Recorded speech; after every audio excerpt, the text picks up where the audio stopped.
மாடு வந்த பிறந்தே பால் வந்துருச்சு சார். பால் கெட்ட உணவுலாம் கிடையாது.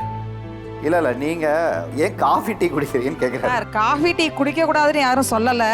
ஃபில்டர் காஃபிக்கு மயிலாடுதுறை தான் ஃபேமஸ்ஸு. ஆனால் ஒரு அளவு தான் குடிக்க சொல்லியிருக்காங்க. என்னன்னாக்கா தினமும் இப்போ வேலைக்கு போகிறவங்களாம் சாப்பிட்றத விட்டுட்டு டீ காஃபியே அடிமை ஆகிட்டாங்க. ஏன்னா எங்கள் ஹாஸ்பிட்டலில் நிறைய பேஷண்ட் வந்துட்டு இருக்காங்க, நான் பார்த்துட்டு இருக்கேன். அவங்க காலையில் காஃபி, ஈவினிங் டீ குடிக்கலாம். ஒரு வேளை 2 வேளை 3 வேளை குடிக்கலாம். அதிகபட்சமாக குடிக்கக்கூடாது சொல்லியிருக்காங்க. அவ்வளோதானே தவிர மற்றபடி டீ காஃபி குடிக்கக்கூடாதுன்னு யாரும் சொல்லலை சார். இப்போ அங்க யாரோ ஒருத்தர் சொன்னாங்க இப்படி தான் சாப்பிடணும், நியூட்ரிஷனல் வேல்யூ இருக்கணும், இந்த காய் இருக்கணும், you have to have proteins, you have to have everything on your meal plate அப்படின்னு சொன்னாங்க.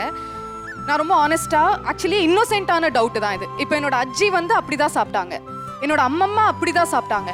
ஆனா என் அஜ்ஜி சீக்கிரமா இறந்துட்டாங்க. நான் என் அஜ்ஜியை பார்த்ததே கிடையாது. எங்க அம்மாக்கு கிட்னி ஃபெயிலியர் இருந்தது, சுகர் இருந்தது. பட் இவங்க இப்போ நம்ம சாப்பிடுற மாதிரி சாப்பிடும் போது வருதுன்னு சொல்றத நான் பை பண்ணிக்கிறேன். Okay fine. ஆனா அவங்க அப்படி சாப்பிடலையே. இவங்க சொல்ற எல்லாம் ப்ராப்பரா உங்களுக்கு தெரியும் அந்த காலத்துல என்ன இருந்திருக்கும்.